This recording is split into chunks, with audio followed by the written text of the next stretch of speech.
still on his feet, inside the 20, 15, 10. He's in. Touchdown Ram. Now they'll try to toss it for Yarborough. Touchdown! Wow, what a catch. Cuts at the 5. Ball loose, and Dukeman catches it for a score. Step up, gets hit as he throws, looking to the end zone, and it's caught. Touchdown, Bruins. What a catch by Alexander. 10, 5, touchdown. 25, 20, 15, 10, 5. Touchdown, A.J. Turner. And here come the Cougar Nation. Northern Region champs. The Gameday Broadcast Network is proud to present high school football. This exclusive broadcast is being powered by Integrated Sports Medicine and Physical Therapy. Get back in the game of life. Manhattan Pizza, now serving Ashburn, South Riding, and Leesburg with the best dang pizza in the world. Verizon Wireless, the official wireless provider of the Gameday Broadcast Network. Diamond Sports Training, train with DST Performance today. Bellator Sports Memorabilia, the premier sports memorabilia store in Northern Virginia. EndZoneCamera.com, the most efficient and affordable end zone camera system on the market. The Spine and Joint Health Center, offering patients superior, results-oriented care, proudly serving Northern Virginia with the finest spine and joint care. Quarterback University, take your skill to the next level and enhance your future today. By Max Muscle Sports Nutrition. Max Muscle, partners in health. Atlanta Bread Company of Sterling. Come for the food, stay for the culture.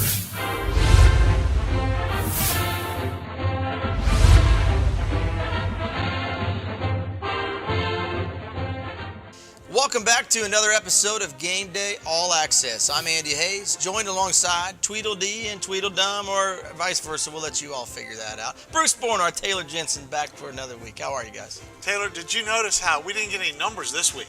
Because we're getting into like week 3 and week 4 where we don't know what episode this is and where it stands amongst the episodes of the season and the weeks of the season. We're not in sync anymore. Well, there's a lot to talk about, and confusion is one thing, disappointment another. I'm tied right now with Bruce in the picks of the week, which I don't think has ever happened. So we ought to just stop this show right now and call it a holiday and take it off and say congratulations. I have to give you props this week. You're not going to take it off this week, but you're taking the game off. Oh, I'm not taking the picks off. That's right. I already made my picks, dude. You're ready to go. You're going to wait and make your picks after I reveal mine, right? What I should do is congratulate Sharon, Bruce's wife, for helping him with his picks of the week. And I would just say thank you, for that help. All right, Taylor, big week, obviously, last week. Let's get started in our rewind, and we'll talk about the first game. We're going to talk about Briarwoods. They had a nice outing against Loudoun County. You guys both did the game together. The Falcons at 32 straight right now are really showing everybody they're as dominant as they were a year ago. You said afterwards you think they might be better than what they were in 2012. I feel like they could be. The potential's there, but based off what Bruce and I saw in this game, I mean, they got off to such a slow start, and really, Bruce remembers this. It was 7-3 with 8 seconds left in the first half, and Trace McSorley threw in over the top to, I think it was Melvin Holland for the score to put it up 14-3. But until Trace McSorley really took over and basically said, "Just give me the ball," I mean, they seem to struggle a little bit. And that's a lot of credit to County too. I mean, they have a good team out there. Todd Hill has got himself a squad.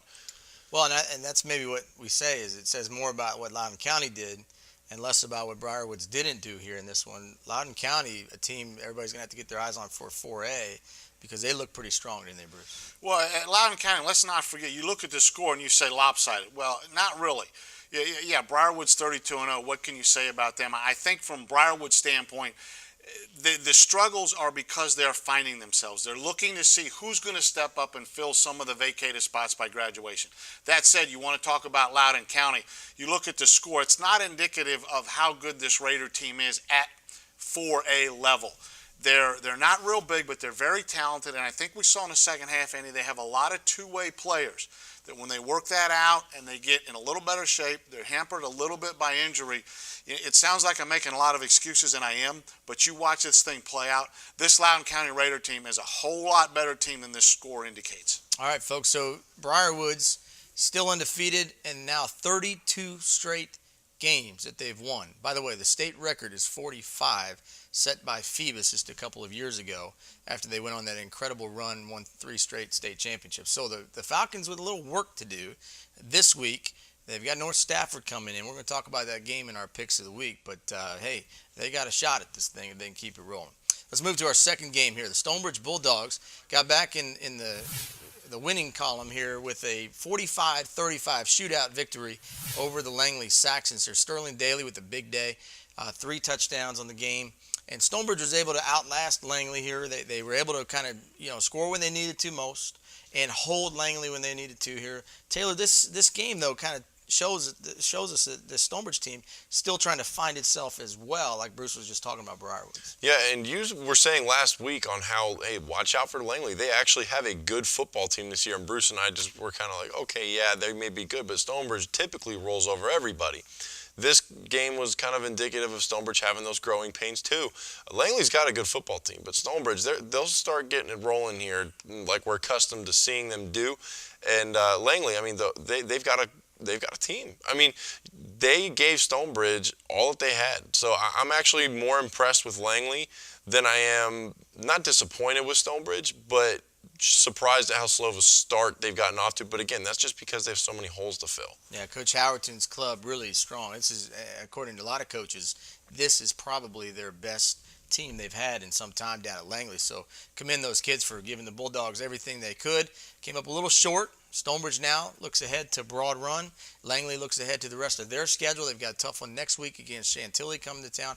There's going to be some games here where you circle with Langley. Now you might change your picks here because what we've seen against them, against the Bulldogs here. Let's move on to Broad Run and Heritage. The Spartans, the team that even here at Game Day, we just don't know a lot about this Broad Run team. We weren't able to connect for the summer preseason stuff here a whole lot. There was a lot of emphasis here on this Broad Run team changing their offense and moving more towards an offense that suits Brady Reitzel a little bit better at quarterback. Well, that's paying off in a big way. Broad Run beats Heritage 55-20. Their third consecutive game where they score over 40 points. And they hold a Heritage team that we kind of felt like was a team that had a chance to compete with them a little bit here, down to 20 points here. Bruce, what does this say about Broad Run? I think Broad Run is making a case to be included in the conversation on a regular basis with all the quote-unquote big dogs in the area. Broad Run is probably the best forgotten team in the area when the conversation comes out. Who are the greats? Well, it's the same group all the time. It's the Stonebridges, the Westfields, the Briarwoods, the Lake Braddocks, the Chantillys, the Battlefields and all. But and then it seems to be like, oh yeah, then there's Broad Run. Well, Broad Run is making a case now, I think, to get a lot closer to the front of that line. Well, and that's the key question now. They've got to beat somebody with a tradition like Stonebridge this week, right? Then everybody starts to take notice real fast. And I think, look at their strength of schedule. Not great early part of the season here. Now they get into the middle of this schedule where we're going to find out real fast here how good Broad Run is. But I tell you what, watch the film a little bit. Watch the game right here on Game Day. And I will tell you that they've got great athletes. And Daquan Earl, folks, he's really putting out some great performances here to start the season. Brady Reitzel, as Coach Griffiths told me, one of the smartest quarterbacks he's ever coached. That's a great compliment. So Brady doing a great job. Broad Run, again, looking ahead to the big rivalry this week. We'll talk about that, our game of the week, coming up here in a little bit. All right, moving on to our fourth game here in our rewind. How about the Falls Church Jaguars? Coach said he's doing a great job down there. They're 2-0. They beat Thomas Jefferson. Guys, I went down to Falls Church on Thursday night while you guys were doing the County Briarwoods game. And this was a team I was excited to go see. And Coach Aziz has a club here that is pretty impressive. I mean, they've got athletes everywhere. They beat Thomas Jefferson, scored 43 points again for the second straight week in this season. And I'll tell you what, if people think Falls Church is the typical Falls Church, they're going to be big-time mistaken here in this season. Taylor, this is a great story starting to develop, isn't it? They're one of those teams that's just fun to watch. They've kind of jumped on that movement of the high-paced offense. They like to run. They like to get plays off quickly. They are a team that a lot of people should circle on their schedules because they're not just going to be a team that someone can just chalk up a win to anymore. I mean, they've struggled the last few years, and now they finally came around, and they've got themselves some athletes. I mean, you said it, and they really started coming alive in that second half against Thomas Jefferson. I mean, it was a game there for a little while, and then they just let it loose. Yeah, Deion DuPont is a tremendous running back, and Jordan Coney's one of the best all-around players that I've seen thus far this year, and along with the quarterback Adam Daly. I mean, this is a group here that's going to get some wins. They've got McLean coming to town this week. That's going to be a big test, but don't be surprised to see Falls Church leading the way in the National District. That's right, I said it. Falls Church could be the team that wins the National District here this year. All right, how about the Chantilly Chargers? Chantilly went on the road to Madison after an impressive first week on offense against Lee. They go week 2 and they do the same exact thing. They beat up on Madison 41-17. DeAndre Harris with a huge night running the football. He had a 103-yard, well, actually it ended up being 95, but he caught it in the end zone, ran the whole distance in a swing passer. David Sidnor, great night. Rayshon Smith with a silly punt return for a touchdown. Javen Ray, I mean, this is a group here at Chantilly that I don't think people are really realizing the amount of athletes they have. Bruce, we talk Centerville all the time and Westfield all the time. Chantilly might have the same caliber of athlete that those two have, and it's starting to play out that way. Well, at first, from Madison's standpoint, Madison is one of those programs that's hard to really get behind and root for because they don't really have an identity. They don't have a history or a heritage to rely on like a Chantilly does. Chantilly playing in a championship game a few years back, winning a state title some 8 or 9, I mean it was 11 years prior to that. They're the first Concord team to win one in a long time or the last team that when they won that one that I'm talking about. I got this all messed up. Listen, they won one. The point is, Chantilly is one of those teams that's a program. They have a history of doing this kind of thing. They have a history of always being competitive in the mix, and I don't think you can ever count them out. You can't. And the Chargers have a big test this week against South County, but this is a team that is going to sit in the top 10 of our power poll based on what they have. They should be in there quite a bit this year. All right, moving on to the next team that's starting to make some waves. How about the Tuscarora Huskies? 3-0. They beat up on Valley here in this game. It was 34-14. They go up to Purcellville and get the win. Now, Noah Reimers with another great game. But the defense for the Huskies really starting to come on here. They've got Martinsburg coming this week. But look out. Tuscarora wins this game against Martinsburg, and that'd be the first time they'd lost in a while. This Tuscarora team is going to get into the middle of the conversation as well in 5A. And we're going to start including multiple teams. We talk about Briarwoods, but then you're going to have to talk about Broad Run. And you're going to have to talk about this Tuscarora team. The athletes they have, but most notably Noah Reimers. He's such a difference maker that he can change a game no matter who they're playing. Look out, Martinsburg. You're going to see one of the better players in the state of Virginia here this week. So we'll talk more about that game here in a little bit. Finally, on Friday night, we went out to Washington, West Virginia, up in Charlestown, Washington High School, right? This is where it's at. And what a great facility. The DSA out there, Mark Murphy, great guy. And we went up there, first time we ever been up to West Virginia to call a game. Chris Brass and I went up there. We had a great time. Our producer, Helene Shane, and my 2 adopted sons, who were my interns, Kevin Cotwis and Ashton Sack. And we were given a great ball game to call. Sharando had to hold off Washington 28-21. Washington has a player by the name of Colin Justines, who had a 95-yard run for a touchdown, had another 60-yard run for a touchdown. This guy was amazing. It was an awesome game. It was fun, Bruce. You should have come. Well, when you look at West Virginia, everybody says Martinsburg. We talked about Tuscarora and Martinsburg. If Tuscarora does beat Martinsburg, they'll be the first team from Loudon to be able to do that in a long, long time. But this Washington team, the other team from West Virginia, everybody thinks that, wow, we get past Tuscarora, and every once in a while, we get past Martinsburg, every once in a while, somebody else in West Virginia will jump up. It looks like this Washington team is that team because Sharanda's a good team. They are, and Washington is on the rise. You might want to keep that in mind before you start scheduling in the future with them. They're going to be pretty good down the road. That'll do it for our Game Day Rewind. We appreciate all of you watching the games last week, but we got a great week coming up. We're calling it Epic Friday. We'll dive into Inside the Huddle next and into our picks of the week. And then Inside the Huddle, we're going to rile some people up. It's time for Contender or Pretender. That's coming up next. My name is Dr. Felix Yuskin, and both my wife and I own the Spine and Joint Health Center here in Fairfax City. I'm originally from this area. I grew up and went to Robinson High School. Played football for the Robinson Rams there, graduated in '91. One of the advantages that a student athlete has here is they always have, the parent that always has access to me. So here in our office we have access to, ultrasound, muscle stem, Russian stem, things to strengthen, take the inflammatory response out of the joint process for those athletes so that they recuperate much faster. At the Spine and Joint Health Center, we would like to be your team doctors so that we can go down this journey together, both on and off the field. The Spine and Joint Health Center, offering patients superior, results-oriented care, proudly serving Northern Virginia with the finest spine and joint care. Welcome back to Game Day All-Access. I'm Andy Hayes, joined alongside Bruce Bornarth, Taylor Jensen.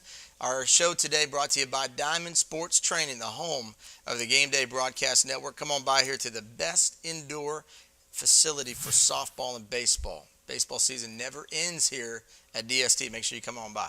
All right. How come you can't give Team Flight and the High Jump Academy any love in here? I can do that, but you don't pay us anything for that, so we're not doing that. DiamondSportsTraining.com. Check them out. All right.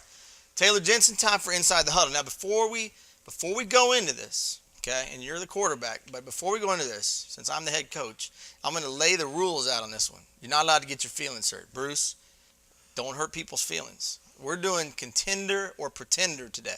You know there's some sensitive people out there that get upset. You know I'm talking to you right now. I'm talking to you. Don't get your feelings hurt when we call you a pretender. Just prove us wrong. Are you ready? I'm ready. You're a pretender. Here we go. Let's go. All right, first up, we got a team that I'm starting to eat a little bit of crow with because of my prediction that I made in the preseason. The Chantilly Chargers. Shouldn't have jumped off that bandwagon, I don't feel like. Andy, contender, pretender? Flat out contender. This is the best team Mike Lally had since I would say back in 08, 07 time period. I think this is the best Chantilly team they've had. So bottom line, contender, mark it down. Forget this epic, whatever he wants to call it, Friday night. My daughter's getting married Friday night. This is wedding week. So, and the point is it relates to game day. I'm not doing any games this week. So it's going to be 2 weeks before I come back. So I can kind of maybe tick some people off and maybe it'll pass between now and then. No, what do you that's think? not true. No, they'll chance? be emailing me tomorrow, but go ahead. Okay. All right, Chantilly has to be a contender year in and year out. It's a rare year when Chantilly is not a contender. Talked about it a little while ago. Heritage, history. They have something to rely on. They have legacies to lean back on, the greats of yesterday. And the last time Chantilly made that big run, they weren't given a whole lot of respect or a whole lot of high predictions in the beginning of that season either. Well, I'll finish this with one comment. I mean, I'm saying they're a contender based on the athletes they have.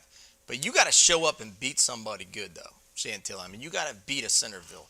You got to beat a Westfield. You can't just roll around, with these other guys, whip up on everybody, and then lose those games. I mean, you got to win the big games to be considered a true contender. I'm not talking about just for the Concord. I'm talking about for the sectional championship and the state championship run. They did that back in 06 when you and I were covering it. Go ahead. All right, next up we got the arch enemy of Chantilly, Westfield. And these two teams are going to pay attention to what y'all are saying about them and each other. So, Andy, I'm going to let you take this one too. Contender or pretender, Westfield, listen, they're always a contender. But the jury is out on just how much of a contender they are this year. They really haven't played anybody to their caliber that they're going to see coming up here. Now, Lake Braddock is waiting for them on Friday night. They go down to Lake Braddock, and they put up a great performance against the Bruins, which I've seen now twice in person this season. Then I'm all in. The chips are to the middle of the table, definite contender. They go down there and don't look too good, and all of a sudden Lake Braddock walks away with 2-3 touchdown win. I'm going to be questioning just how good they are in the big picture. So jury's still out for me. But I'm going to go contender, but it's on the line. Yeah, I'm with Andy. Not a lot of controversy between the two of us yet this week. The wedding reception is over at about 11. Why don't you call me or text me shortly after that, and then we'll answer this question. But until then, you have to say that Westfield is always a contender, one of the premier programs in the state, in this regional part of the country over the past 13 years. you'd be a fool to say they weren't a contender in any year until somebody proves it wrong, and nobody's done that yet this year. All right, next up, we got a team that a lot of people they consider them to be a dark horse, no pun intended, with the postseason runs and everything like that. South County Stallions, Bruce, contender or pretender? You know, at this point, if we were talking about baseball, I'd say contender. They're usually pretty good in baseball, but we're talking about football, and they're pretty good in track. But you're talking football right now, and you have to say pretender until they make a real case. You can't be a contender if you jump off to a quick, good start in the very beginning, in the first 2-3 weeks of a season, and come out and say you're a contender when you have never been in the past. But Bruce, they're waxing people. I mean, they've scored care. 56 points Against each whom? in both of their first like two that games. home stuff. I mean, whom did they play? But the bottom line is they're putting up big points. They're doing what they're supposed to do. They're waxing people. Time out. You always say, and how come when it comes to the big dogs in the area, you got to say, beat somebody good and prove it to me. Or you're always throwing up the schedule. So-and-so's Briarwood's schedule, Stonebridge's schedule. They never play anybody. You can't do that and have it both ways. Was that a question or just a statement? No, I'm mocking you. I know you are, but you're right. Okay, so South County this week goes into Chantilly. All right? You just called Chantilly a contender. Yes, so I if did. South County goes into Chantilly and they put it on the Chargers, which could happen. I mean, we don't know how good Chantilly is yet. They haven't played the caliber team they're about to play in South County. So we'll find out. I guess what you're saying is prove it to us, South County, whether or not you're a contender or pretender. Bruce is calling you a pretender. I don't want to say that because, man, you're scoring a bunch of points. I mean, 112 points in the first two games. I like that. They got an excellent quarterback down there, Coach Pannoni. He's got them going. The defense is playing well. I'm going contender, Bruce. I'm not taking your pretender business here. Go ahead. All right, next up is Stonewall Jackson. They got a lot of hype at the beginning of the season. They got a lot of athletes. They got a Virginia Tech commit. I know you like that. Are they for real, though?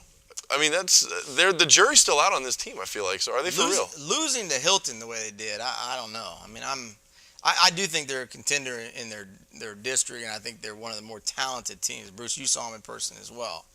But that was a red flag to me, okay? For them to be leading 22-6 and then give up, the fact they give up 35 total in the game, they don't score in the second half. That's a problem. Now, here's the other problem they have. You got a lot of guys going both ways, right, Bruce? Yes. Down the back stretch of the season, that's going to become a problem. And we know Greg Stroman got hurt in that game. I don't know. I'm going to say contender, but they're kind of one of those teams that the jury's still out too on how much of a contender they are. I mean, maybe I'm saying they're a pretender based on what I saw with Hilton. I don't know. We'll see. The Raiders are a program that, no question, they have contender talent on that team. But a lot of times talent doesn't always gel and doesn't always come together to make a contender or make a real threat out of a team. And you have to be concerned about them. You look at week 1, they had almost as many penalties as they had first downs, it seems like. Then they give up the big lead last week. Until they find themselves and they put it together, maybe it's a case they had such a great year last year, the first year like that in a long time, that maybe they're struggling, having problems being a contender. So at this point, I've got to say pretender right now until they prove, because I think they would be in a world of trouble if they go up against one of the big dogs. Okay, new kid on the block, number 2 for 5A, Tuscarora Huskies. They're rolling so far this year, guys. I mean, and they got Martinsburg on Friday. So, Bruce, I mean, is this team for real?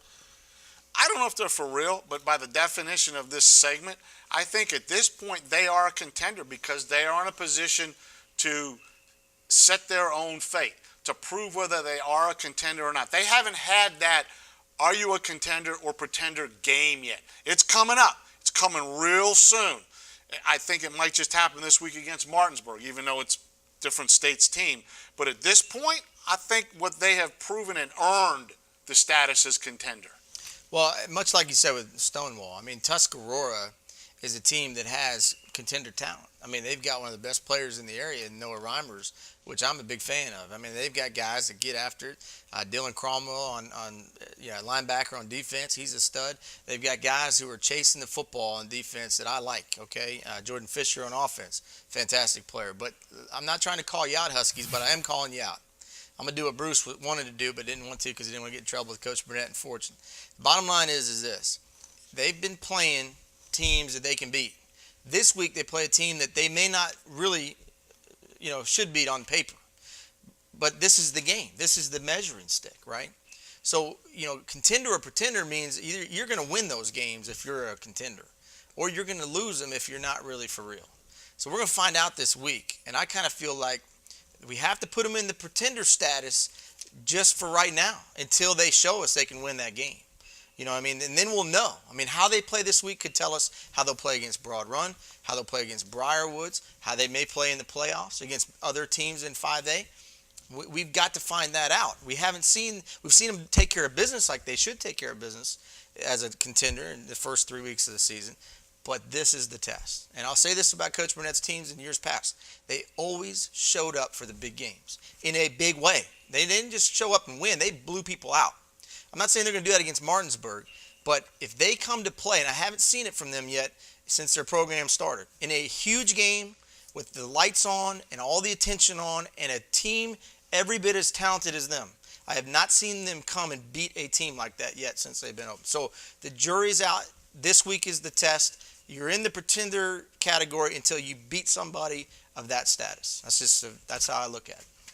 All right, next up, Falls Church. Now, this is a team we were just talking about earlier in the show. They have a lot of athletes. They're fun to watch. But, I mean, is this team going to be someone who just kind of tapers off towards the end of the year and they were just kind of a quick one-hit wonder, Bruce? Are they contender or pretender? History will buy you some benefit of the doubt. Your legacy will do that for you. We talked about a Chantilly team that had some, how good were they going to be this year? Well, I think they become a contender based on history and track record. Falls Church doesn't have a track record yet. I think they fall into that category where there's no benefit of the doubt yet. It has to be earned yet. And one win over TJ, who I picked last week, otherwise I would have been in sole possession of first place. Until they... A little salty. To use a little salty over here. You got that right. To use a little... I was great after the first score in the game. Did I go nuts at the end of the first quarter? 7-0 TJ? Yeah. I was doing the tap dance in the press box at County. You saw that on Twitter. Yeah, that's amazing. I was tweeting.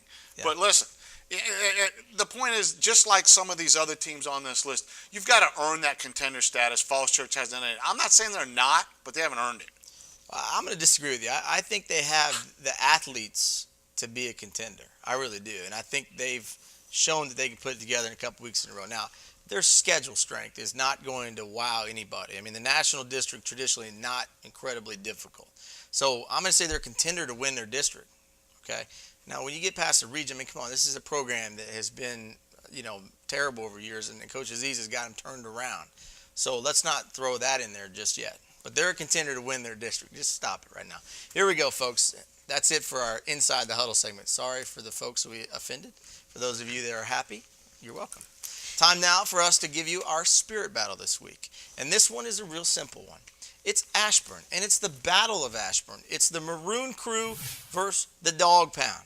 Now, I don't know how you decide who wins this, Bruce. Last year when I went to the game, both sides were full at 5 o'clock. No kidding, 5 o'clock. Broad Run was full, Stonebridge was full, and they were loud. Every time somebody ran on the field, it was like somebody scored a touchdown. This was in pregame. And it's one of the great atmospheres in this area, hands down. It'll be that way again Friday. So how do you determine who wins the spirit battle this week?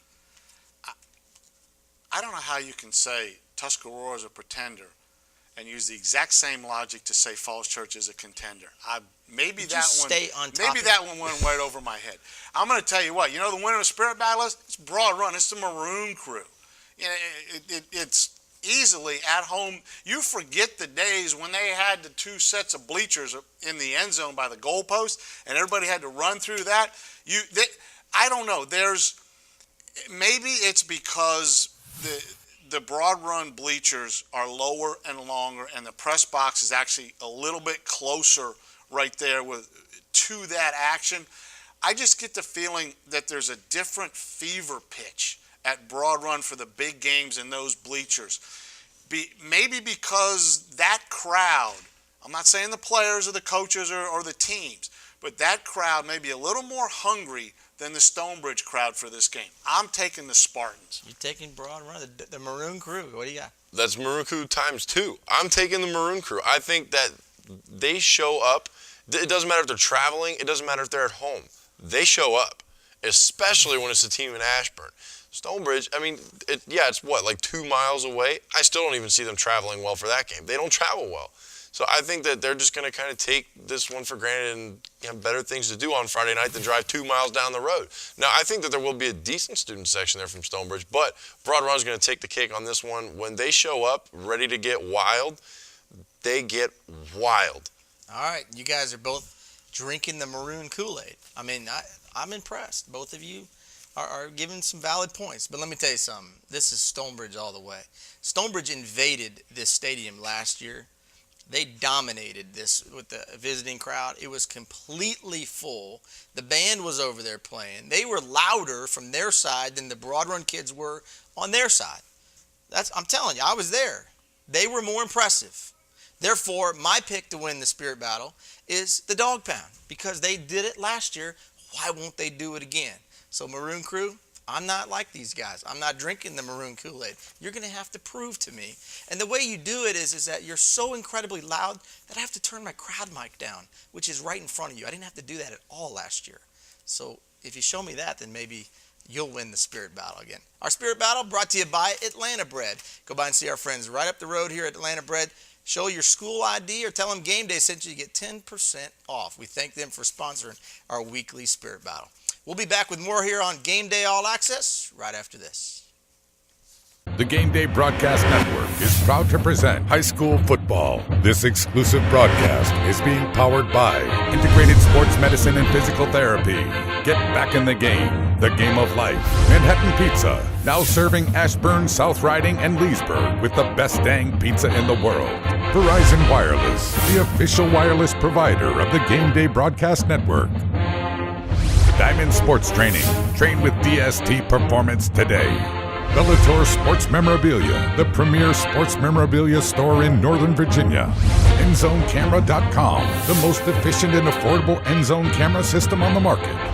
The Spine and Joint Health Center, offering patients superior, results-oriented care. Proudly serving Northern Virginia with the finest spine and joint care. Quarterback University. Take your skill to the next level and enhance your future today. By Max Muscle Sports Nutrition. Max Muscle, partners in health. Atlanta Bread Company of Sterling. Come for the food, stay for the culture.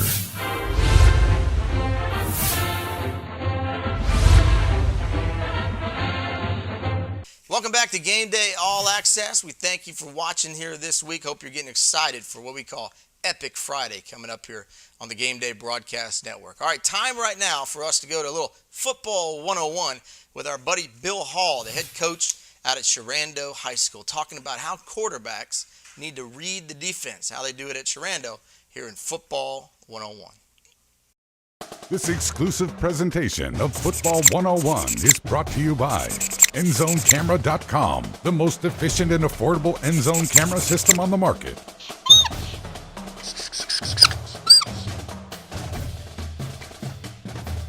I'm Bill Hall, head football coach at Sharando. This is Football 101. Today we're going to look about reading coverage, all right, from a quarterback's perspective.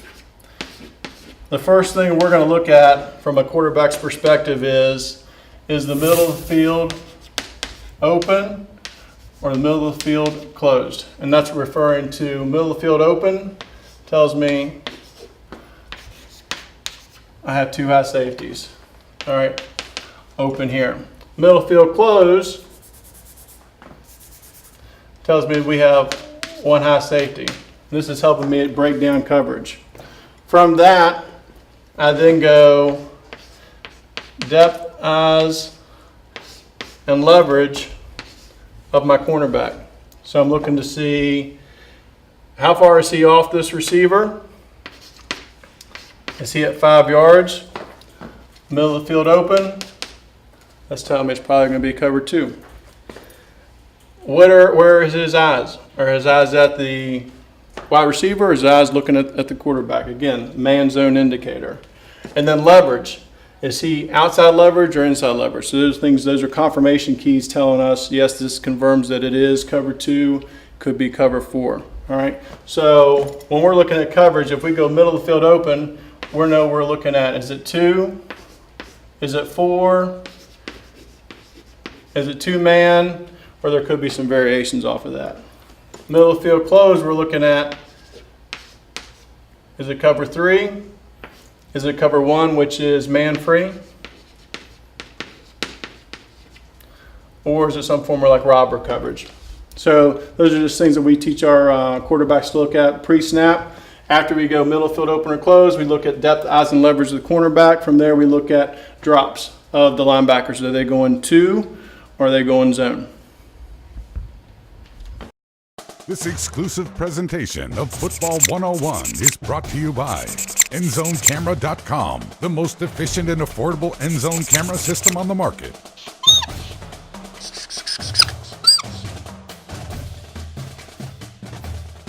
Welcome back to Gameday All-Access. We hope you enjoyed that Football 101 segment here with Bill Hall from Sharando. You can get back up there and check that out here on the site. We'll have it up there for you as well within the show. And Bruce, I know you said you like Football 101. You're actually learning football. It's making you a smarter broadcaster this year. Isn't that what you were saying off the air? I'm writing the segments for Football 101. These things are scripted by me. Yeah, right.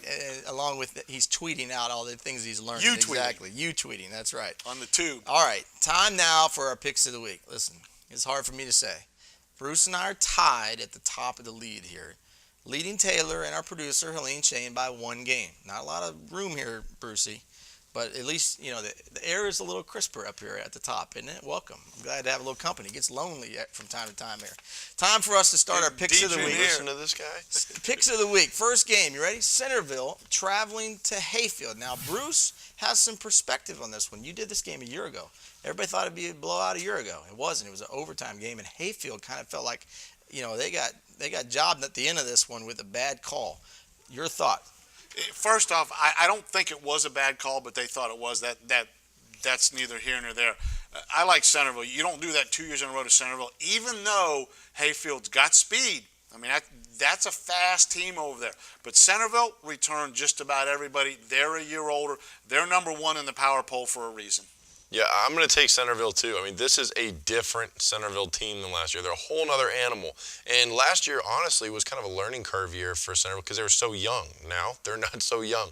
They've got veteran leadership, and they are big, and they have the depth that they never seem to really have. So you got to take the Wildcats. Yeah, I think you take Centerville until they show otherwise, but A.J. Turner will be the difference in this game. No matter how close Hayfield makes it, 23, number 23 is the one that gets it done. All right. South County at Chantilly. Bruce, you're on the Chantilly bandwagon. You're not on the Stallion bandwagon. But this game might end up being, I'll make this comment to you right now. If we took all of these games we're talking about this week and we just spread them out over the next 4 or 5 weeks, these would be our games of the week. I mean, these matchups, that's why we're calling it Epic Friday, are unbelievable. And this Chantilly South County game is going to be an unbelievable game. You know, we talk a lot about home field advantages, and for some reason we don't seem to talk about Chantilly a lot, but there's a lot of white t-shirts at those football games at Chantilly. That's another one of those tough places to play. Chantilly they know how tough the road ahead of them is through that district. They're not going to have any kind of letdown this week, and they know if they want a higher seed in this new format, they've got to win the games like this where you could say, quote unquote, it's a trap game for them. The coaching staff there is too smart to let that happen. I'm taking Chantilly. Yeah, I'm going to take the Chargers too. You know, you said that South County just been scoring points like crazy. Well, the Lee Lancers did that too, and we saw what happened in that game. So I think that this is going to be really similar, honestly, to the Lee Lancer game. I think Chantilly just runs away with it. Well, it'll be interesting to see how South County defends Chantilly. I think they've got some issues with the athletes that the Chargers have on offense. Secondly, though, I think the flip side of that is Chantilly hasn't seen a team that I think is going to be as physical as South County is, and I think that's going to be a good measuring stick for Mike Lally's club as well. How much will they be able to line up and stuff it down South County's throat running the football, and vice versa? Will they be able to stop the South County offense? I think this is a close game. I really do.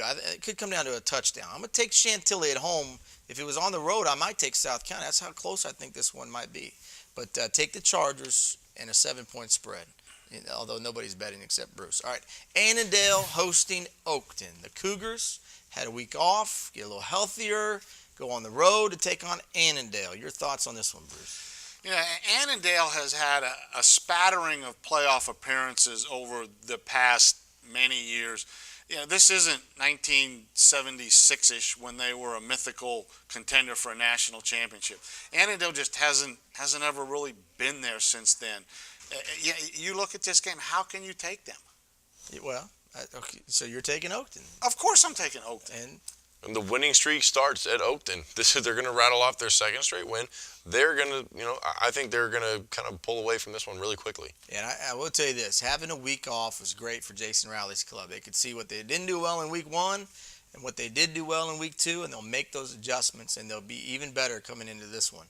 Take Oakton, a couple touchdowns minimum. All right, McLean on the road at Falls Church. Bruce, this is a tough pick right here now. McLean and Falls Church. And, Falls Church off to a great start, but McLean's no pushover. Who do you like? No, McLean isn't. But I think, though, and some people might think that this is a tougher pick to make than I do. They may think this is a closer game than I think it's going to be. I think, and it's only one win after last week, but I think that Falls Church is this year's snowball team. I think they're the team that gets on that momentum of a roll, and they don't have a letdown. They may lose to a team that's actually better than them, but that doesn't qualify as a letdown. So I think this team is on a high, and they're doing nothing but rolling downhill in snowball fashion. I'm taking Falls Church. Yeah, I don't know how McLean is going to be able to keep all these athletes with Falls Church in check. I mean, there are so many weapons that Falls Church has to choose from, and it's just a defensive coordinator's nightmare. I think you're going to see another high-scoring output out of Falls Church for another win. I will tell you this. They turned the ball over a ton against Thomas Jefferson, and if they do that this week, they're going to get beat by McLean. But I think they'll get that corrected. I'll take Falls Church in a close one. All right, moving on. Kettle Run travels out to Sharando. This is a highlight game in 4A. For the Sharando Warriors hosting this game after a close, I wouldn't call it a sloppy win, but they weren't on top of their game completely, according to head coach Bill Hall. So now they have the Cougars coming to town, and Kettle Run, a team that's been pretty darn good over the years. Now, they lost that first game to Tuscarora, came back and won their second. So, Bruce, a chance here for them to continue to ride it a little bit. Sharando's got to be careful. This is a tough team. This is the beginning of 6 you pick 'em picks in a row. I mean, I can't remember a week where we have had literally 6 flip-a-coin games, and we're starting with this one right here, right now, the Kettle Run Sharando game. It's hard to get really confident about picking Sharando, but Sharando's at home, and they got whatever the name of the week is for the horse this week. It's Hank. Hank is for real. We know that it's Hank now. It's Hank. It's not Traveler, it's not Charger, it's not Sasquatch. It's Hank, right? It's Hank. All right. They got Hank, and nobody else got Hank. Sharando at home is a different team, and I think that they're at home only because of that reason. I'm going to take Sharando. This is my lack of confidence pick, just like TJ was last week, and you saw how that worked out.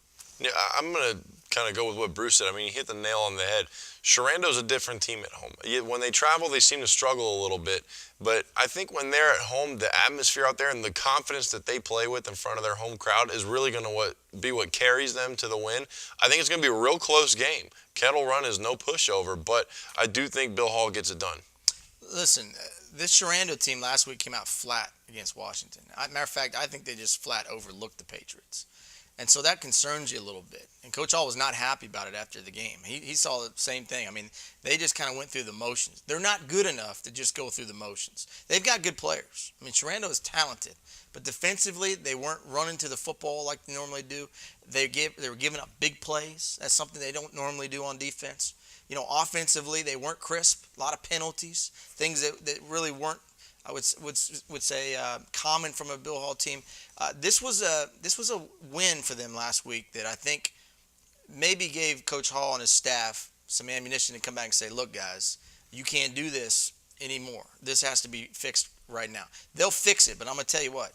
If they don't, Kettle Run will win this game by 2 touchdowns. Because as good as Washington was last week, Sherando, Kettle Run is twice as good, okay? And I'm going to tell you right now, this is a key game for Sherando right here. Mark it down. They come out flat again, the Cougars are going home with the win. I'm going to take Sherando, but only because I believe they're going to fix those issues. Don't prove me wrong here, Warriors. I was a little worried about you after last week. All right, North Stafford at Briarwoods. Folks, listen, this could be the game of the week every single week of the year. Unbelievable matchup. 32 straight games coming in Briarwoods.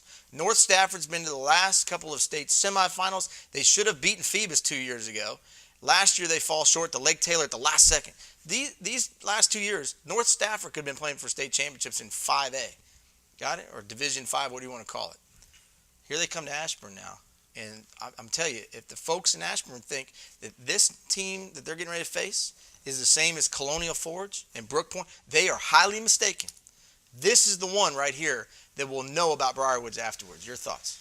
The public has asked for it, and now you have it. Can Briarwoods play with the big boys? This, despite what everybody thought, like Andy said, going into Colonial Forge. I did that game. Taylor was there. Colonial Forge, how they got to the state semifinals last year in Division 5, I have no idea. The stars must have lined up because that wasn't a state semifinalist team that I saw at Colonial Forge. That was a few years ago. Well, I understand it. Yeah. But they weren't the test. This is the real test. This is where Briarwoods makes a statement to the rest of Division 5. Yes, we are here. Yes, we can play with you guys on a regular basis. 32-0, playing at home. I got to take Briarwoods in this one, but this one, flip me a coin. Yeah, I mean, this is a tough pick to make because North Stafford is one of those teams in 5A that's been there, done that. Briarwoods, yeah, they've played some 5A teams, but they haven't played any of the premier 5A teams. And if Briarwoods comes out against North Stafford like they did against Loudoun County, this one's going to be over quick, really quick. But I do think Briarwoods is going to make the necessary adjustments. You can't count Briarwoods out when they're at home. I do think that the student body knows, hey, this is a big game. I think they'll show up. Everyone's going to get behind Briarwoods. I think Briarwoods wins this in a really close game. All right, here's your motivation, Orange Crush. This is the week it ends right here. This is the week the streak ends right here. 32 is all it's going to be. I'm picking the upset pick, and it is an upset, but a mild one at best. North Stafford will beat Briarwoods this weekend. And it's not because Briarwoods can't win the game. It's just because North Stafford is that good. And I really feel like when you have 32 straight going, there's always that one game that kind of sneaks up on you a little bit, and you just don't get over the hump. This is it. Call me crazy. Don't send me hate emails. I'm sorry, Coach Pierce. This is the upset pick. Use it as motivation. North Stafford for me. Herndon at South Lakes. This is a rivalry game now, folks. I mean, these two teams do not like one another. These two schools love competing against each other. They love beating each other. Herndon looking for their first win. South Lakes saying, hey, we got you last year. We'll do it again this year. Bruce, who do you like? Yeah, Herndon and South Lakes, are they among the big boys? No. Let's face facts. But could this be a great game to see and a great competitive game? Absolutely. If you love high school football, you got to love this game because high school football is all about rivalries. And this is a true rivalry. You don't believe it? Try to get a seat at a Herndon South Lakes basketball game. No chance unless you get there like Rolling Stones tickets and line up 3 days ahead of time at a little pup tent. I like, though, I've been on Herndon's bandwagon for a while. South Lakes, a lot of turnover in coaching staffs over the past 4 or 5 years. Nobody been there a long time. This guy who's now Coach Wooten. Wooten is in there in his second year there, I think. Third now. year. Oh, second. Third. Third? All right, third year. Anyway, they've never had an identity. Herndon at least has some wins to fall back on. You go back to homecoming several years ago when they beat Westfield and they played a lot of other teams twice. Yeah, they've gotten waxed, but they've played a lot of teams tough. I like Herndon, and I like the direction that program's going in there. They're kind of like where Fairfax was several years ago, people looking to see what's going to happen there. Yeah, I want to pick Herndon in this. I want to like you guys and take you, but I can't. I think South Lakes has the ability to do it because they've got y'all numbers from last year. I think that Herndon is not quite there yet. I'm going to take South Lakes, but I don't have a lot of confidence in it either. I feel like you could just go either way with this. This is a pick'em game, but I'm picking South Lakes too. I mean, Herndon, first couple games out, has not shown the ability to go on the road and beat a quality club or a team that they probably should beat. So I'm taking South Lakes at home. This is a game where the Seahawks, they won it last year. They've got more confidence, got more guys coming back. You know, I'm feeling South Lakes in this ballgame, Bruce. You keep talking about years ago. All that matters is Herndon has one win in the past season and now 3 games going into this one. So the bottom line is they, or 2 games. The bottom line is they're struggling. And I love my man Coach Day out there, but this is a game where if they can get this win, it might propel them to bigger things, but it's going to be a tough one. I'm taking South Lakes. All right, Westfield at Lake Braddock. Wow, what a game. I mean, this is, you just can't ask for better matchups than this. I'm telling you, it's Epic Friday. The Bulldogs going on the road, taking on our number 2 team in the power poll. They're undefeated. Westfield's undefeated. You know, last year Westfield got the better of Lake Braddock. The year before they did as well. They've won 2 straight. But there were years where Lake Braddock did the same thing. A couple years with Michael Nieberg down there, and they got him a couple times in a row. Who wins this game? What do you like? You could make an argument, and probably a pretty good one, that Lake Braddock's got the best quarterback in the whole area. But Westfield is Westfield, and I hate to keep using the same logic and the same argument, but I really think that it applies. You look at Westfield's history, you look at the tradition there, and I really like, we were there at the beginning of the season to film the preseason show about the schools, and I really liked what I saw out there practicing. Now, I know it was midnight, it was the first night, and everybody's all excited, but Westfield, there's something about them. Taking Westfield. I'm taking Westfield. See, if I could have had a say in that contender versus pretender, Westfield would have been a pretender. I'm taking Lake Braddock. And that's not a knock on Westfield. I just don't think that they have it this year, like Bruce likes to talk about. They're going to be good, but they're not the Westfield that everyone's so used to seeing. Lake Braddock, though, is for real. I mean, there are very few football teams in this area that you can go to and watch and walk away with picking your jaw up off the floor at how good they are. And I think that's Lake Braddock. I got to take the Bruins. I like your pick, man. I like your pick. Let me tell you something, Westfield. You better put your big boy pants on this week when you go down to Burke and bring your lunch pail because this is going to be a long day. This Lake Braddock team is legit. Taylor said it. They're for real. Now, the jury's out on whether or not you're for real. You go down to Lake Braddock and you beat that team, I'm all in. I'm on the bandwagon for the gold and black. But I'm going to tell you right now, I've seen Lake Braddock in person twice. You better bring your lunch pail. You better bring it because they're going to bring it. And they're better up front than you think they are. I'm just going to tell you right now. That's going to be the key in this game. Both teams have great skill position guys. But the difference is going to lie in the trenches, okay? And Lance Hammond, Reese Burnett, those two cats, I'm telling you right now, Westfield's going to have a problem with them on both sides of the ball. I don't think they have an answer for those guys. I'm gonna win this game for Lake Braddock in the trenches. That's where it's at for me. I think they get it done up front, just like they did against Stonebridge. I think the Bulldogs walked away from that game saying the same thing. Wow, Lake Braddock is a lot better in the trenches than they thought they were. That's the difference in this game. Trevor O'Brien will run the football. Caleb Henderson will throw it to A.J. Alexander. This will be a Lake Braddock win, and they'll get their first win in a couple years against the Bulldogs. All right, moving on. Martinsburg at Tuscarora. Talking about big boy pants now, Bruce. Let me tell you something. Hey, Martinsburg doesn't mess around. They'll come play anybody. Now, they played Sharanda a couple weeks ago, 27-13. That game wasn't that close. Tuscarora has not seen a Martinsburg, period, maybe since they've been open. What happens here? First off, you guys are probably right about Lake Braddock. We may separate from each other after this weekend. I'm scared about that one. When's the last time that somebody from Loudoun County beat Martinsburg? I don't remember. again, if Martinsburg was over here in Division 5 or Division 6, I don't know just how big they are, we would be talking about them in the top of the power poll as well, year in and year out. They are that team in West Virginia. Tuscarora hasn't played a team like this, I don't think, yet. And I think this is not a knock on Tuscarora. Please don't take it that way because you guys think I don't give you any love. I love you. I love you. Come here, let me give you a big old hug. But listen, I just don't know that you're ready for a Martinsburg. Prove me wrong. Taking the Bulldogs. Prove me wrong. I think Tuscarora is about to get knocked down a peg or two. I mean, they have a good football team. Don't get me wrong. But I think that they're about to get their reality check. That, yeah, you know what, they may beat Loudoun Valley and schools like that, but now you got to go against a real big boy. And Martinsburg, I mean, Bruce said, if Martinsburg was around here, I'd be picking them probably over teams like, like Broad Run and schools like that because they are that good. That's because you're a Briarwoods guy, though. But go ahead. You had to throw out Broad Run there, but go ahead. Well, I got to take Martinsburg in this game, and I will never throw Briarwoods under the bus. I know you Come on. That's what I'm saying. I can't. It's selective. So much to risk. Yeah. Listen now, Martinsburg has got to be the team you take.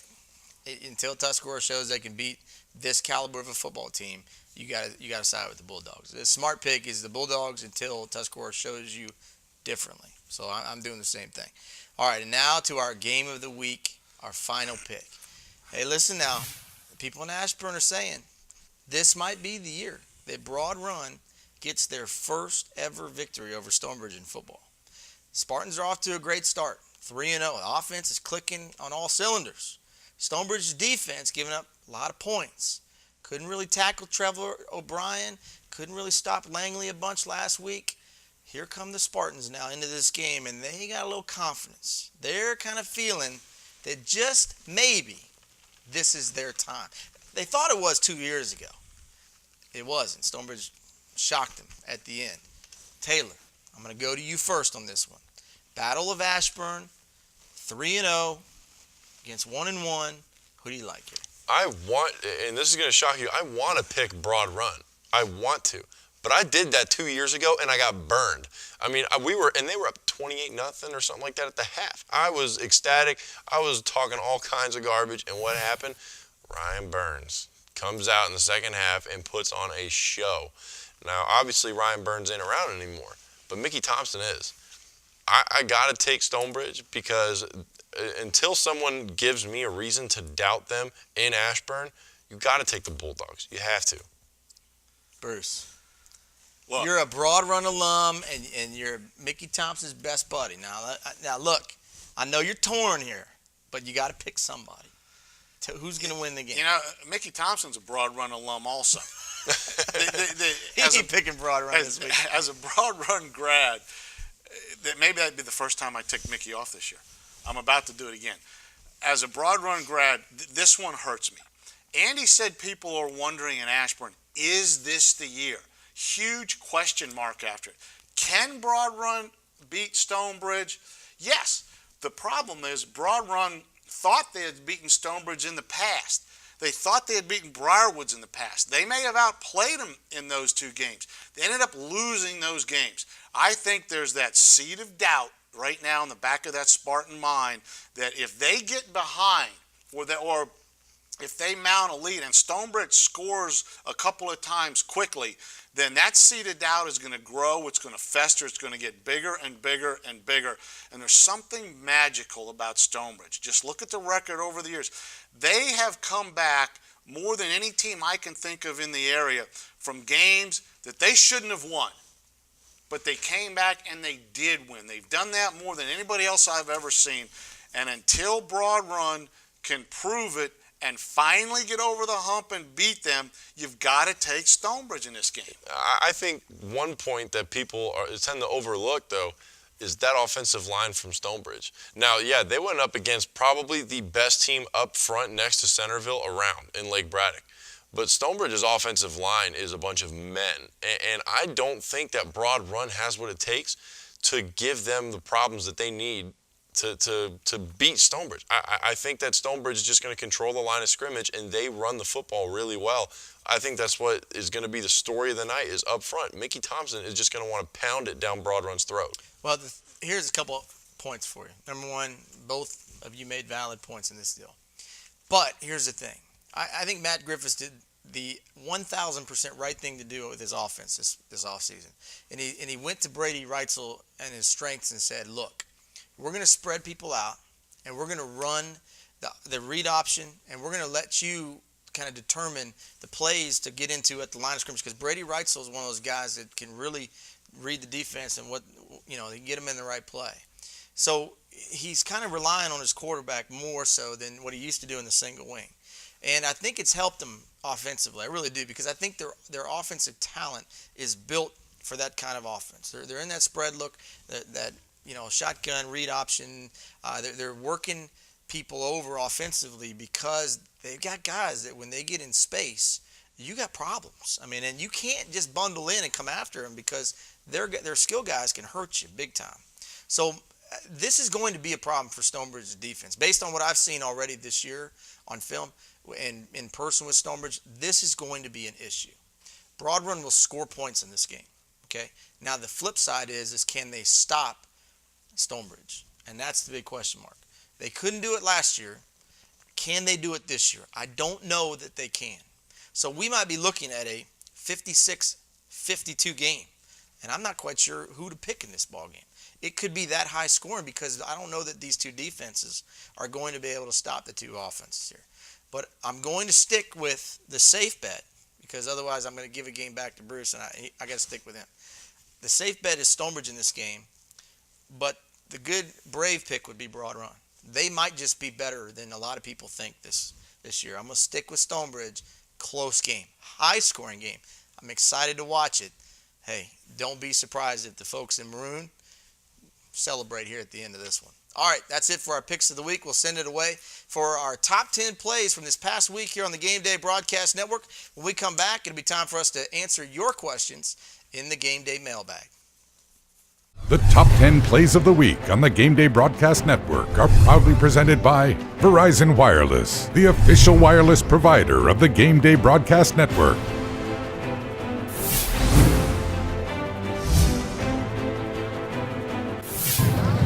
Here's Daly back to pass, going to look toward the end zone, and this one picked off. And then they're going to say, yes, it is. It's caught, intercepted. Unbelievable interception. That was no. In man coverage there in the corner, and he's a good bit shorter than the receiver, and he's got great position. That's the only way you can stop this. You can see this. They just set Coney's on a little slant and go to the corner. For Reitzel, they're going to run the inside trap. The running back is Deshaun Banks. He bounces off a few people, still going. He's got his feet under him. He's out to the edge. 20, 10. Can he get in? He bows over somebody to get in. There's Young back to pass now. Going to toss it toward the sideline. Intercepted. This one by Gray. He's got it, looking for a lane to run. Gray has it knocked loose, and it's picked up by the Colonials. Running back the other direction is Ben Carnio. He's got it inside the 20 to the 15-10 goal line. Touchdown, Thomas Jefferson. Oh, my. That's just the way Coach Kincaid drew that up in the timeout there. So 1st and 10, 9:36 to go in the third quarter. Justine takes the snap. One-handed snag, and all of a sudden breaks loose. Pass at 20 to the 30. Justine's down the sideline. He might go. 30, 20, 10. Forget it. Touchdown, Patriots. Andy, there's no he might go. He did go. Madison get a punt. High. Huge punt. Drives him all the way back to the 31. Jukes a man. Still has the ball to the 2, to the 30, to the 20, 15, 10, 5, touchdown. That was a 61-yard punt return. And no flags, but that was thanks to one big block back at the 50-yard line. I don't know who that was, but he just got railroaded. Hilberth straight up the middle, bounces to the outside. He's got the edge, he's got the corner, and he's gone. 40, 30. Bethea, the only man, trying to chase him down. He dives into the end zone. Is he in? 6! Trips to the short side. 2 receivers wide side. Empty backfield. Out of the gun. McSorley looking left end zone. To the corner for Tristan. Carter's got the catch. Are you kidding me? Tristan Carter above the defense. Got 1 foot down right inside the pylon. Twins to either side and a slot back to his left here. Insminger. Back to pass across the middle. Oh, big hit. Oh, my. Get the Tylenol out. Daniel Ruiz from the safety position came up, timed it well. Might have been R.J. Wilson. I have to look at that again to see who made that hit. Well thrown ball and it slant. And that might be a top play right there, Chris. What do you think? Oh, man. Adigan still deep. Under center. Going up top. Mingo in perfect position. But Bethea just leaps, takes it away, and he's gone. Absolutely phenomenal part on Justin Bethea's job. Yeah. Mingo had good position. He did. No one to the left. I formation. Takes a snap, looking. Ball's thrown out to DeAndre Harris to the 15, to the 20, to the 25, 30, 35, 40, 45, midfield, to the 40, to the 35. It's a foot race. 15, 10, 5. Touchdown! Chantilly. DeAndre Harris, 95-yard pitch and catch. Thank you for watching the Verizon Wireless Top 10 Plays of the Week on the Gameday Broadcast Network. For more coverage of Northern Virginia high school football, visit us online at GameDayMagazine.com and join the network today. For us, we have my oldest son. We have 3 boys who've come through here. My oldest is 13, so we've been started coming to the camps probably about 7 years ago. It's really good for him. This is his home away from home during the summer, and been real good for his confidence building. The counselors are great. He interacts with them really well, and so when we've got each successive kid to get old enough to come here, and they've been really nice to let us come even a little early and do the full day camps for the younger guys. Same thing, it's a real good confidence builder. They build up relationships with the coaches, and so that's kind of how it all started. And then we've brought them here for individual instruction, top notch, and brought teams in here as well. So this is the best facility in the area, hands down, for our money. Come by and visit Diamond Sports Training today, where baseball season never ends. When ice and rest aren't enough, it's time for you to call Robin O'Connor at Integrated Sports Medicine and Physical Therapy. Integrated Sports Medicine and Physical Therapy provides Loudoun and Fairfax with the finest physical therapy around. Hundreds of high school athletes have trusted Integrated Sports Medicine and Physical Therapy to help them get back on the field. Don't let that injury go untreated. Call Integrated Sports Medicine and Physical Therapy today at 703-724-7474 or visit us online at integratedsportspt.com. It's where athletes go to get back in the game.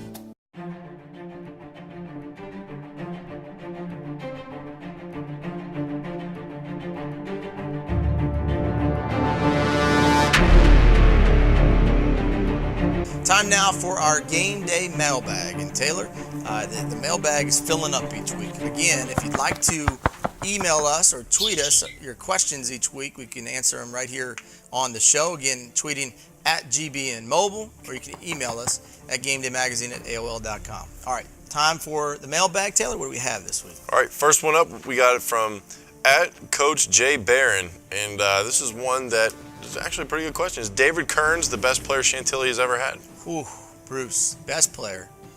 Nah, too early to tell. David Kearns, great football player. When his time is done at Chantilly, he might be considered one of the best ever. But it's way too early to say something like that. Torian Pace gets my vote. Now, my buddy Grant Paulson, who's on WJFK all the time, he would agree with this one. We both had a man crush on Torian Pace. That guy was unbelievable. So he's the guy, but, Kearns has a chance to maybe get up in the conversation with his ability. He's not there yet. No, he's not there yet. That's not to say that he won't be. But if we had a list of the top 5 players of all time in game day history, you could certainly make an argument that if we had a Mount Rushmore, let's call it, of all game day players, you could certainly make the case for Torian Pace. And let's not forget some guy like Zach Halley, a great player for Chantilly. The Romines, great players for Chantilly. And I know that there are others. That's not to say that Kearns, when it's all said and done, isn't in that list. Right. I mean, there's still time. David really just playing his first full year, where he's got a chance to dominate on both sides of the ball. He's a tremendous football player. I'm impressed with him. He's got potential, but too early, Coach Barron, whoever it is that wrote this, too early to say that right now. All right, next question out the mailbag is from @GaiusTaylorius. I'm guessing your name is Taylor. It's a good name. Do you think Lake Braddock will take down Centerville? Andy. This is the one team that could do it. They're the one team. Because, look, Centerville is going to put pressure on people, and they're going to score points. And so you got to be able to throw the football to get back in a ball game, let's say, if you're down. Or more importantly, just get them from pinning their ears back and sitting on one side of the ball, whether it's the run game or the pass game, and coming after you. This Lake Braddock team has that capability, and they got the right guy running the show in Caleb Henderson. So the thing that I've seen about Lake Braddock that makes me think that they will match up well with Centerville is their play up front. I just talked about it in the previous segment. They're as good up front as I've seen anybody this year. So that gives them an even better chance. They run the ball well, they throw the ball well, and in years past, I haven't felt like Lake Braddock was very balanced offensively. They were too heavy on the pass. They couldn't run on anybody. But what they're doing this year, running the football with Trevor O'Brien, it's changed their whole opportunity, in my opinion. So, yes, I'm going to answer the question. Do you think Lake Braddock can take down Centerville? Yes, they're the team that could do it. I don't want to play semantics because I was going to do just that and reread this statement to you. Do you think Lake Braddock will take down Centerville? I think if you change will to can, just like Andy says, I think they can. Will they? I don't think so. I think Centerville has been building for 2 years to get to where they are right now. And I think that this is our moment. Kenny Chesney has a great song out there. It's called This Is Our Moment. If you haven't heard it, go listen to it. If you listen to it, you will adopt it as your theme song if you're a contender from your school. It's wonderful. But at Centerville, this is our moment. It's like they said in Miracle, this is your time, Wildcats. All right, next up, I like this question because I'm a Loudon guy. @the DC Sports Fan is the one who sent it to us. Hypothetical. This year's Fairfax County All-Stars versus this year's Loudon All-Stars. Bruce, you're a longtime Loudon guy. I'm going to throw it over your way. I can't wait to hear this one. Go ahead. That's why I did it. The last time I counted, and that was a few years ago, there were 29 public high schools in Fairfax. I think they've opened a few since then. In Loudon County, around that time, just a few short years ago, there weren't but 6 or 7 schools. Now we're up to all the way to what, 13? And of the 13, 14, how many of them are less than 5 years old? A whole bunch of them. Come on now. How fair is this question really? You talk about David and Goliath here. I'm such a homer. I'm taking David. You line me up a Loudon County All-Star team against Goliath, and we got that little rock and that slingshot thing, we're coming after you. I thought you were going to name off every guy that plays for Briarwoods and Stonebridge and Broad Run. Look, it's Titletown, man. I mean, you could take those 3 teams and put them together and give the Fairfax guys a run, couldn't you? Isn't that what you're saying? I'd agree with that. You're saying they really don't have much of a chance. No, you could give them a run. Listen, give me a few more schools. You take your best in Loudon. Okay. And I'm going to take A.J. Turner and Caleb Henderson and let me keep going. DeMornay Pearsonell and Nick Scott. And let me think of a couple other ones. Oh, A.J. Alexander. Yeah, I like my team a lot better. All right, let me pare I love my team. Let me pare Fairfax down to 14 teams for you, and I'll tell you what 14 they are. Well, that's a different story. But we're talking about the All-Stars. I think Loudon could give them a run, but it wouldn't last very long. Well, you take your Loudon team, and I'll take my Fairfax team, and I'll win every single game. Every game. Now, it depends on who's coaching. If you're coaching, it's a guarantee I'm going to win every game. If there's real coaches coaching, then it can be something. You're making a comparison here of Fairfax to Loudon, like taking... Hey, I don't know. Look at the start of the question. The San Francisco 49ers playing Dominion over here. He said hypothetical, Bruce. It doesn't have to be accurate. It says hypothetical. What if? What if I could have Caleb Henderson and Scott Walter rotating snaps at quarterback, and A.J. Turner and Nick Scott rotating carries at tailback? You don't have guys like that. I'm sorry. You never watch a Disney sports movie? Yes. All right. I'm It's a great taking question, Loudoun by the County. way. You got Loudoun County. I got Fairfax. We're undefeated, by the way. It's a We're great undefeated. question. This one's from @BoringAssa, and he says, rank the 3 Ashburn teams and show your work. So basically what he's saying is back it up. You can't just have bias here, Bruce, and I know we kind of have a little bit of it. That's all he has is bias. No, but you can make a legitimate case right now. You know, just because that, Bruce, I want you to start going, let Andy kind of counter it here. How do you unplug this thing right here? Because this is where I'm leaving right now. Are you kidding me? You're going to get a little uncomfortable. Look, we know who wrote this question, and you were just sitting back there laughing because you know I'm sweating bullets up here, you know? Exactly. You're doing this to me. All right, I'm going to do this, and I'm going to upset a few people, but this is what I'm going to do, and I'm going to try, anyway, to explain my logic here, okay? This will be good. Despite, and everybody knows how I feel about Briarwoods, and they call me a Briarwoods homer. I'm a Briarwoods homer. I admit it. Yes, I am. But you've also been a broad run homer. Hold on. I'm not shy about saying it. I'm not embarrassed to say it or anything. I'm not running from it. But 32-0 aside, we've said it. Briarwoods is facing their first real test outside of the playoffs over the past few years this week. You look at Stonebridge and the history, what they have done since they've opened this school the past 13 plus years or 14 seasons. They have earned the #1 spot in there until one of these other 2 teams, or, well, yeah, we're just Ashburn, not just Loudoun County. Till one of these other 2 teams beats them, Stonebridge is #1, undisputed. You look at Briarwoods now, their history and what they've done the past 3 years. Listen, Taylor and I stumbled on this a couple weeks ago.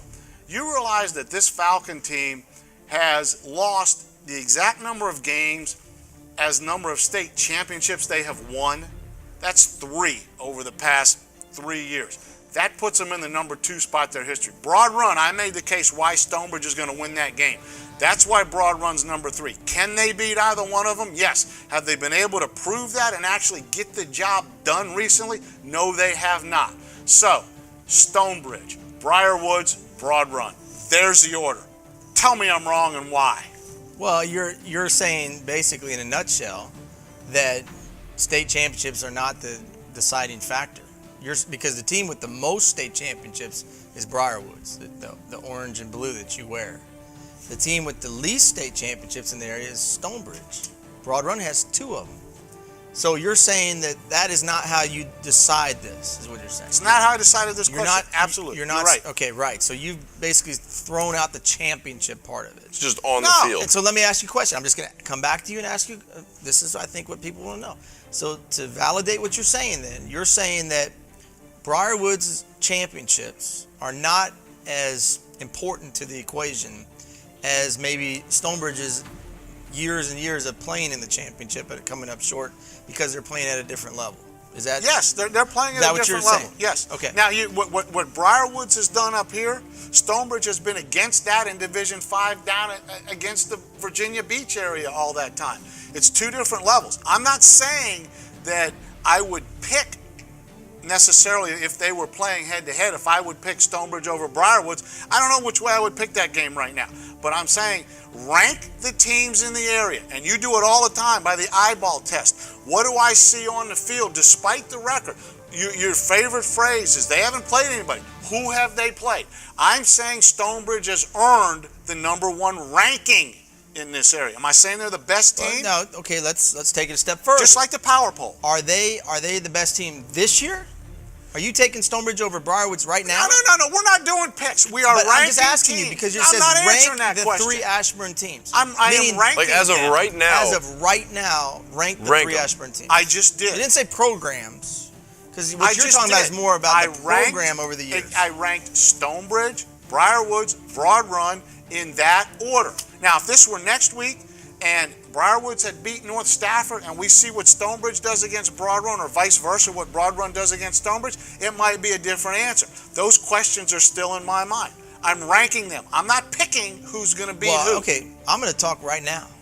Because if I talk I'm saying right now. If I talk about all the years of play and the state championships and the validation for that, I'd get myself in trouble. I don't want to do that. But if I had to rank them right now, I'd put Briarwoods 1 because they have a better body of work as far as the way they played in the first 3 weeks of the season versus what Stonebridge did against Lake Braddock. It turned it over a bunch. They didn't play that well tackling against the run. They didn't stop Langley last week. I'm not saying Langley's a bad team, but Briarwoods has looked more impressive in the early parts of this season than Stonebridge has. Okay, so I'm flipping that at the top. I'm saying as of right now. Now that could change. They face North Stafford, and it could be a different story. I picked North Stafford, so I think it's going to be a different story. But as of right now, going into this week, I think Briarwoods has looked the part of the top team in Ashburn. They have dominated up front. They've made big plays. They've beaten the teams like they're supposed to. Stonebridge did not take care of the football in their first game, and that, obviously knocks them back a peg. Now, they played better competition than Broad Run's played. So I'd put them in that 2 spot. Broad Run still has to kind of prove that they deserve to go up because they haven't beaten anybody that I would consider to be a top contender. Stonebridge lined up with a Lake Braddock and went toe-to-toe with them, almost got them at the end, didn't play well. So you kind of think, hey, if they played well, could they have won that ball game? Secondly, Langley's a pretty good football team. So they've played 2 pretty tough games to start their season. Broad Run's schedule strength is hurting them in my book. But I'm flipping at the top.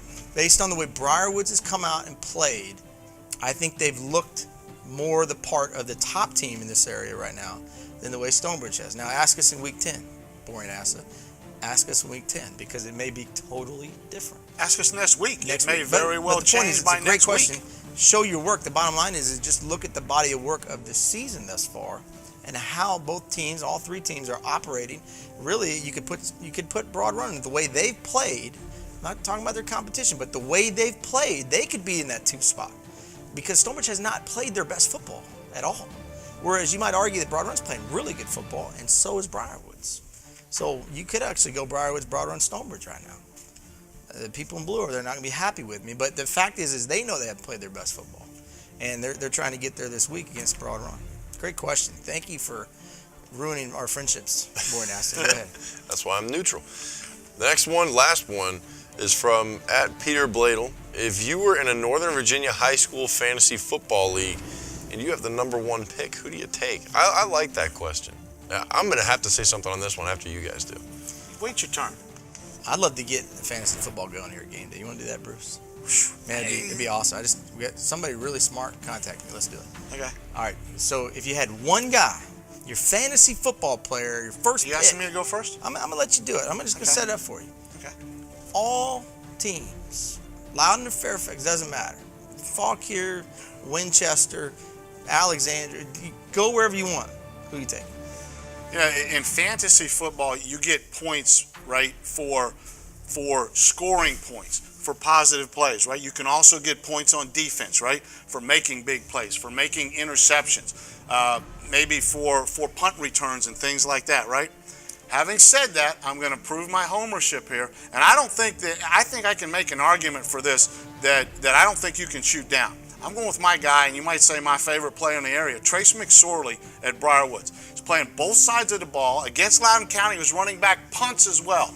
He's already had 2 interceptions on the season negated because of penalty. Not penalties he committed, but that were taken away from him. You get points for that, don't you, in fantasy? I don't play fantasy football.